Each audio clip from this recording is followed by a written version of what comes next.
본 영상은 유튜브 채널 군사기밀 뉴스TV에서 제작하였으며 도움이 되셨다면 좋아요와 구독하기를 눌러주세요.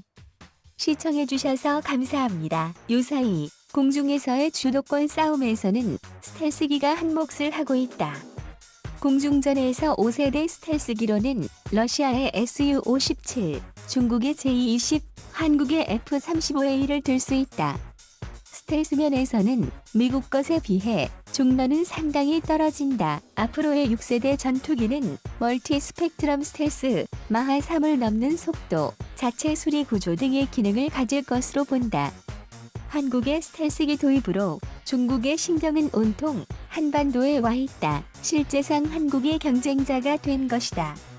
중국의 과민 반응은 한국 공급력 급상승과 미사일 체계 혁신에서 기인된 것이다. 즉, 중국이 러시아와 어깨동무하고 발끈한 것은 주한미군 고고도 미사일 방어 체계 때문이었다. 사드 레이더의 탐지 거리는 2,900km를 넘어가며 이는 서울특별시와 베이징 간의 거리가 954km에 불과하다는 사실을 자극했다. 중국이 세계 육지 면적의 14분의 1을 차지한다고 하지만 실제로 중국 면적의 45% 425만 제곱킬로미터 960만 제곱킬로미터에 해당하는 지역은 자치구 5개이고 핵심 지구의 90% 이상이 동쪽으로 쏠려 있다. 그렇기 때문에 주변국 중 하나의 국가와 1대1 전쟁 수행은 실제로 불가능하고 또 한다고 해도 집중할 수도 없는 처지인 것이다.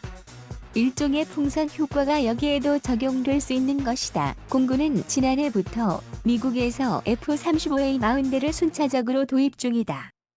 지난해 말까지 13대가 도입됐고 내년에 도입이 완료된다. 우리 공군도 도입 중인 F-35A 스텔스기의 대당 가격이 지난해 말 7,790만 달러 942억 원로 낮아진 것으로 나타나면서 F-35가 새삼 주목을 받고 있다. 이는 13년 전 F-35가 처음 도입될 때 대당 2억 달러가 넘었던 데에 비해 70%가량 싸진 것이다. F-35 가격이 크게 하락하고 중러일 등 주변 강국들이 스텔스기 개발 및 도입에 열을 올리면서 일각에선 추가 도입 필요성도 제기되고 있다. 2007년 대당 2억 2,100달러에서 70%나 하락. 미국 국무부는 지난 10일 한국이 보유한 F-35 전투기와 관련 장비에 대한 6억 7,500만 달러 약 8,200억 원 규모의 후속 지원과 서비스 판매를 승인했다고 미 국방부 산하 국방안보협력국이 밝혔다. 북핵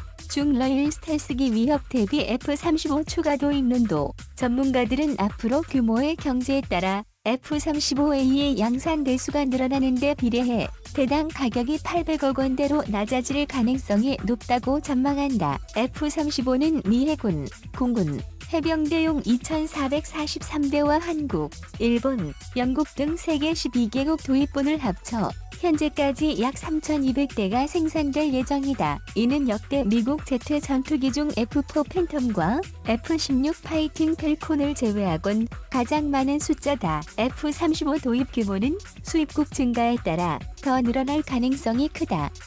이에 따라 향후 공군 하위급 고성능 전투기로 F-35를 추가 도입할 필요성도 제기된다. 북한 핵미사일 위협이 커지고 있는 상황에서 김정은과 북한이 가장 두려워하는 F-35 수십 대를 추가 도입, F-35 숫자를 총 120대가량으로 늘려 한국군의 핵심 전략무기 전력으로 활용하자는 것이다. 공군은 현재 40대 외에 오는 2023년쯤부터 20대를 추가 도입할 예정이다. 총 60대가 되는 것이다. 일각에선 여기에 20에서 40대가량을 추가 도입할 필요성을 제기한다. 이에 대해 군 안팎 개선, 시각이 엇갈리고 있다.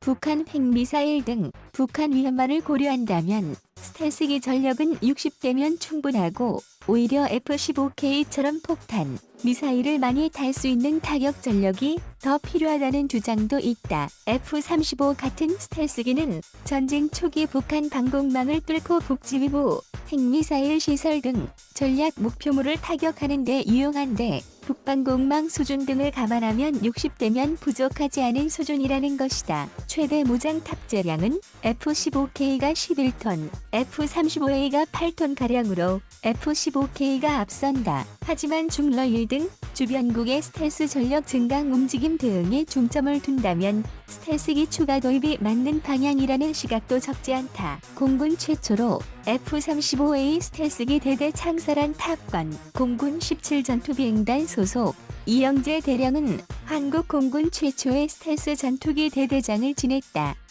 F-35A 최초 운용 대대 창설 멤버로 스텔스기 규범을 작성하기도 했다. 2015에서 2018년 공군 작전사령부에 근무하며 북한의 핵미사일 표적 대응 업무를 총괄했다. 이러한 공로로 2017년 미 7공 군사령관 감사장을 받았다. 이 대령은 2012년 공군 탑건으로 선정된 베테랑 조종사다. 한국 공군의 KF-16, KF-15K, F-35A 등 4에서 5세대 전투기를 모두 조종 2200시간 이상 했던 유일 기록의 보유자이기도 하다. 공중전 능력 종합평가, 카운터 스텔스 기술에 대한 고려가 없는 대부분의 4세대 전투기들은 원거리에서 압살해버릴 수 있는 수준이며 전자전 장비를 보강하고 스텔스, 카운터 스텔스 능력을 제한적으로 구현한 4.5세대기들도 학살당할 가능성이 높다. 사실 4.5세대기들이 선전하는 카운터 스텔스 능력마저도 F-35가 한 세대는 앞서 있다고 보는 것이 좋을 것이다. F-35의 기동성이 특히 가속 성능이 상대적으로 약하기는 하지만 도그 파이트에서도 전세대 전투기들에게 우위를 점할 수 있는 조치들이 구석구석 적용되어 있다. F-35와 맞붙은 4.5세대기들은 F-35를 찾지도 못하고 6일을 잃은 후 이탈하거나 수가 줄어든 상태에서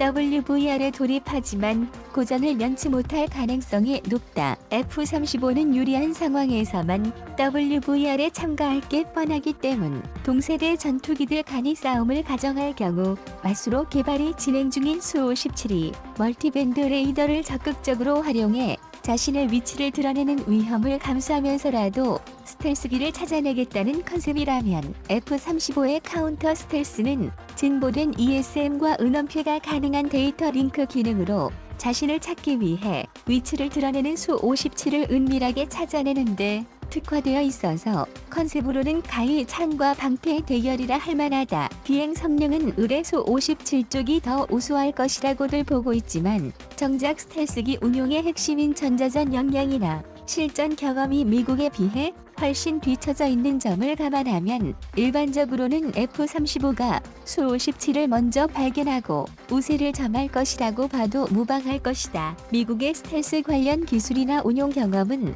그야말로 독보적으로 최초의 스텔스기 F-117을 1989년 파나마 침공 시 실전 투입했으며 최초의 5세대 전투기인 F-21을 2005년에 실전 배치한 바 있다. F-35는 그 노하우의 결정체이며 첫 5세대 전투기인 수-57이나 제-22 그 노하우 차이를 따라잡는 데에는 많은 시행착오가 뒤따를 것이라는 것은 쉽게 짐작할 수 있다. 공개된 컨셉을 놓고 봤을 때 수-57이 교전 전에 어떤 식으로든 자신의 존재를 직접적으로든 간접적으로든 먼저 드러내게 된다는 불리함은 덤. 물론 수-57이 어떤 식으로든 F-35를 먼저 탐지해낸다면 우위가 뒤바뀔 여지는 얼마든지 있다. 또 수-57이 거꾸로 공세에 나서 노출되어 있는 조기 경보기나 기지 등을 공격한다면 F-35를 충분히 궁지로 몰 수도 있을 것이다. 하지만 동세대의 스텔스 전투기에 맞설 카운터 스텔스를 위한 항공 전자 장비 분야에서는 F-35가 오히려 F-22보다 앞서 있는 상태다. F-22의 경우 개발 당시 맞상대할 스텔스기가 없었기 때문에 카운터 스텔스에 상대적으로 신경을 덜 썼지만 최신 기종인 F-35는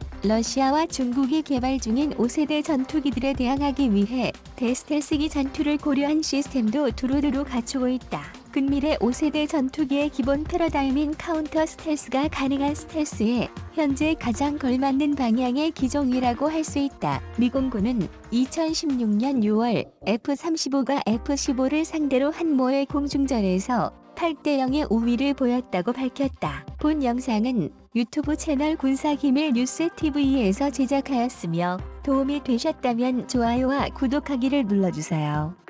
시청해주셔서 감사합니다.